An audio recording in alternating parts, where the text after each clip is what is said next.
Assalamualaikum warahmatullahi wabarakatuh.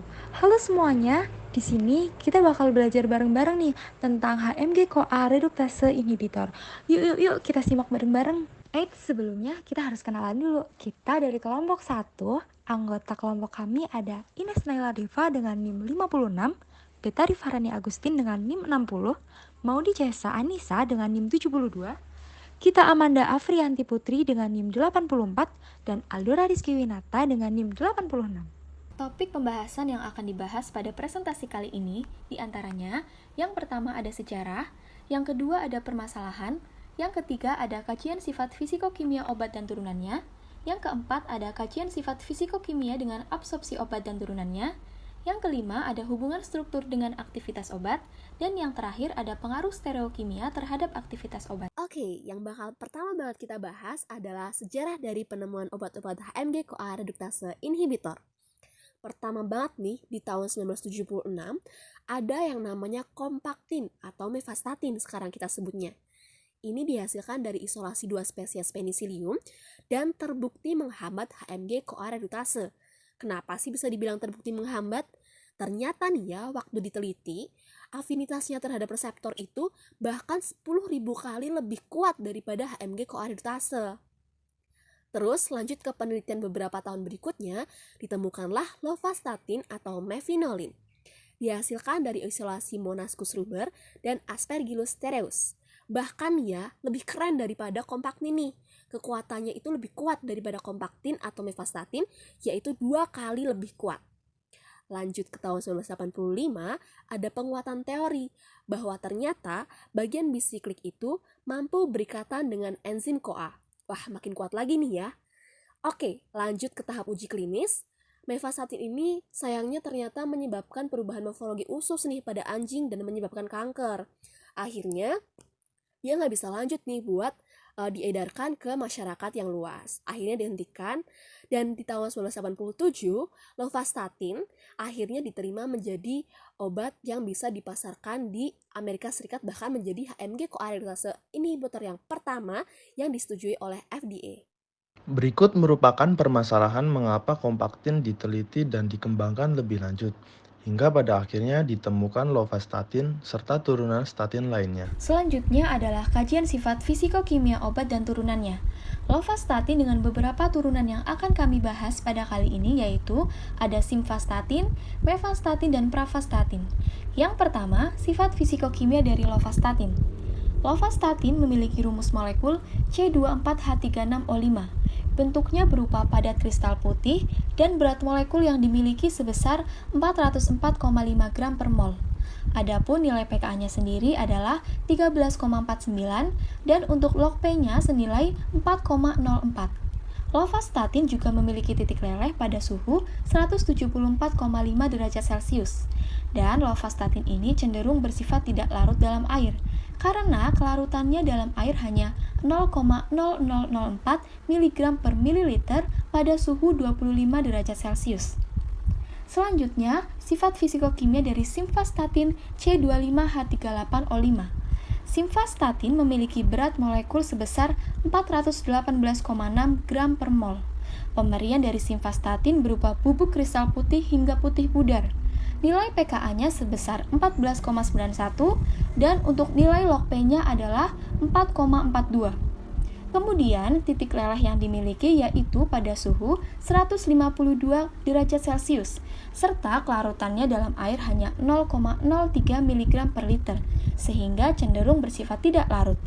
Kalau kita lihat dari struktur senyawanya, lovastatin dan simvastatin memiliki struktur yang hampir mirip, hanya saja berbeda pada rantai samping C alifatiknya. Selanjutnya, mevastatin dengan rumus molekul C23H34O5 memiliki berat molekul sebesar 390,5 gram per mol. Mevastatin berupa padat serbuk putih ke kuning ke oranye menjadi kristal. Nilai pKa-nya sebesar 13,49 dan 3,95 untuk nilai log P-nya. Kemudian titik leleh mevastatin berada pada suhu 152 derajat Celcius dan mevastatin ini cenderung tidak larut dalam air. Yang terakhir ada pravastatin dengan rumus molekul CH23H36O7. Ini bentuknya berupa bubuk putih hingga putih pudar, halus atau kristal, lalu berat molekul sebesar 424,5 gram per mol, kemudian nilai pKa-nya sebesar 4,2 dan untuk log P-nya sebesar 1,44. Nah, pravastatin ini juga memiliki titik leleh pada suhu 171,2 hingga 173 derajat Celcius, dan pravastatin ini bersifat larut dalam air. Nah, teman-teman, jika kita lihat dari struktur senyawanya, mevestatin memiliki struktur yang hampir sama dengan lovastatin dan simvastatin. Sedangkan pravastatin ini memiliki perbedaan yang signifikan loh. Pravastatin lebih banyak terdapat gugus hidroksil, sehingga pravastatin bersifat lebih polar dibandingkan lovastatin, simvastatin, dan juga mevestatin. Selanjutnya, kita akan membahas kajian sifat fisikokimia dengan absorpsi obat beserta turunannya. Berdasarkan aturan Lipinski, bahwa suatu molekul akan memiliki absorpsi dan permeasi yang baik secara oral apabila molekul memiliki ikatan donor H yang kurang dari 5, molekul memiliki ikatan akseptor yang kurang dari 10, berat molekul yang kurang dari 500, dan nilai log P yang kurang dari 5.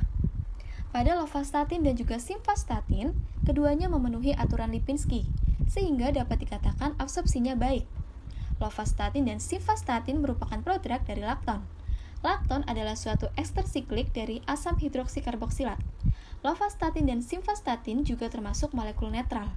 Karena dengan nilai pKa yang tinggi, artinya keduanya bersifat asam lemah, sehingga tidak mudah terionisasi. Maka dari itu, kedua obat ini lebih bersifat lipofilik, sehingga nilai permeabilitasnya tinggi atau mudah melewati suatu membran, dan kelarutannya berbanding terbalik, yakni lebih rendah. Lanjut ke mevestatin dan pravastatin, berdasarkan aturan Lipinski, keduanya telah memenuhi, yaitu memiliki absorpsi dan permeasi yang baik. Untuk mevestatin, sifat fisikokimianya cenderung sama dengan lovastatin dan simvastatin, yaitu merupakan molekul yang bersifat lipofilik. Namun, untuk pravastatin, jika dibandingkan dengan sifat fisikokimianya dengan yang lain, itu memiliki perbedaan. Nah, perbedaannya itu apa sih? Jadi, pravastatin ini memiliki pKa sebesar 4,2, artinya dia termasuk asam kuat sehingga mudah terionisasi. Molekul yang mudah terionisasi ini artinya kelarutannya cenderung tinggi, namun nilai permeabilitasnya rendah. Oleh karena itu, pravastatin akan lebih sukar menembus membran dibandingkan dengan lovastatin, simvastatin, dan juga mevestatin. Selanjutnya, kita bakal bahas tentang hubungan struktur dengan sifat obat. Di tipe 1 ada yang natural dan ada yang semisintetik. Yang natural ada yang lovastatin, pravastatin, kompektin atau mevestatin, dan di semisintetik ada simvastatin. Yang di pojok kanan bawah itu adalah HMG-CoA. Apa sih HMG-CoA? Jadi, HMG-CoA itu adalah enzim pembatas laju di jalur mevalonat. Mevalonat itu bagian dari kaskade enzim yang mengarah pada sintesis kolesterol. Pokoknya gampangannya tuh kalau HMG-CoA ini nempatin di HMG reseptor, nanti bakal jadi kolesterol. Gampangnya gitu ya. Sebelum kita bahas tentang hubungan strukturnya, kita harus tahu dulu nih farmakofor itu apa. Jadi, farmakofor itu adalah gugus dari suatu molekul yang berperan terhadap interaksi dengan reseptornya. Dan dia yang bertanggung jawab terhadap aktivitas suatu obat. Pokoknya farmakofor itu penting dalam aktivitas obatnya. Terus gimana hubungan strukturnya? Jadi gini, HMG-CoA ketika berikatan dengan HMGR atau HMG reseptor, dia akan terjadi kolesterol.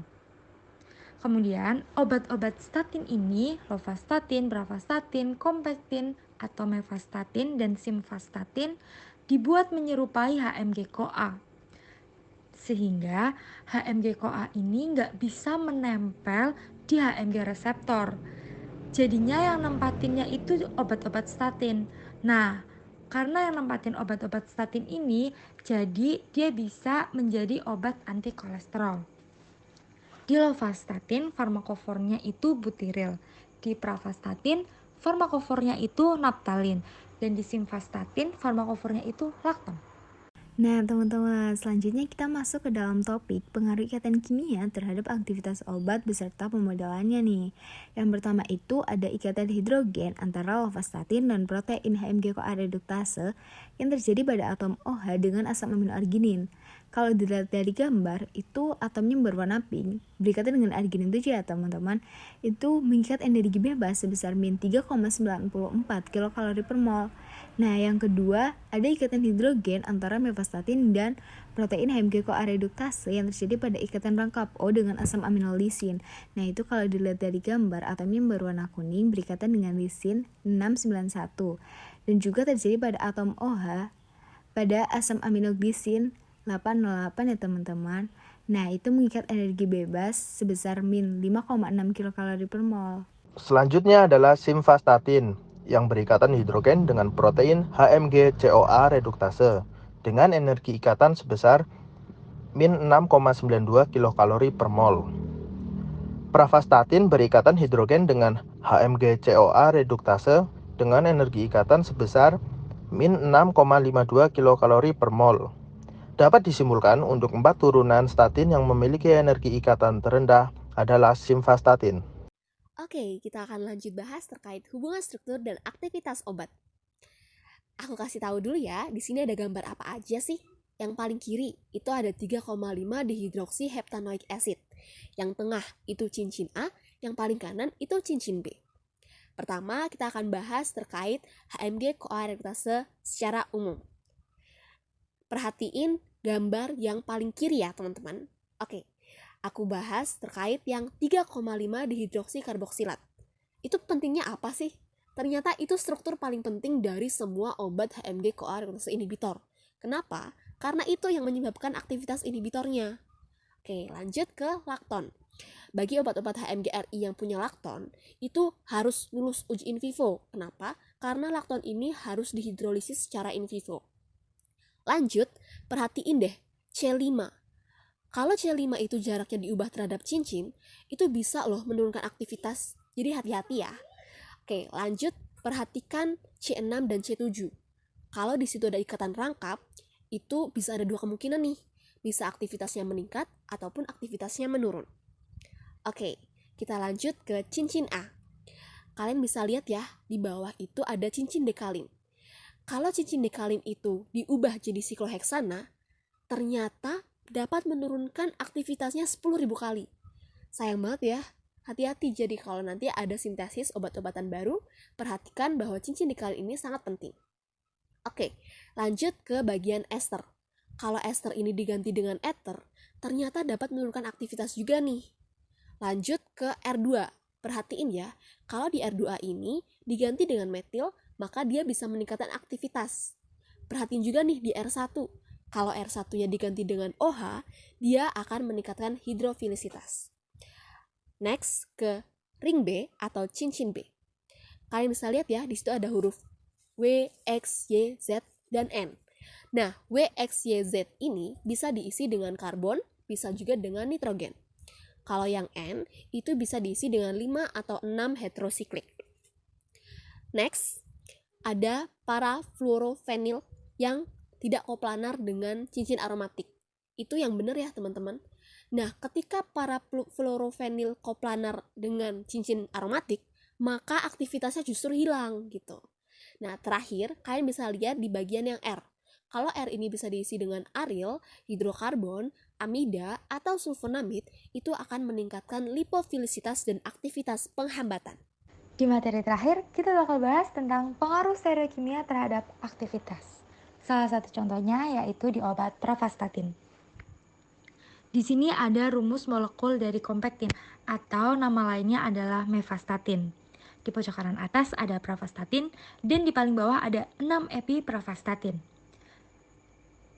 Pengaruh stereokimia terhadap aktivitasnya gimana sih? Jadi, CYP105AS1 berfungsi untuk mengubah kompektin atau mefestatin jadi pravastatin dan 6 epipravastatin, di mana 6 epipravastatin ini merupakan senyawa yang tidak diinginkan. Dengan varian CYP105AS1 yang paling baik, maka kemungkinan untuk eliminasi total 6 epipravastatin semakin meningkat, sehingga semakin baik. Sekian penjelasan kelompok kami. Mohon maaf apabila terdapat kesalahan. Jika ada pertanyaan, silakan disampaikan melalui diskusi. Sekian, terima kasih.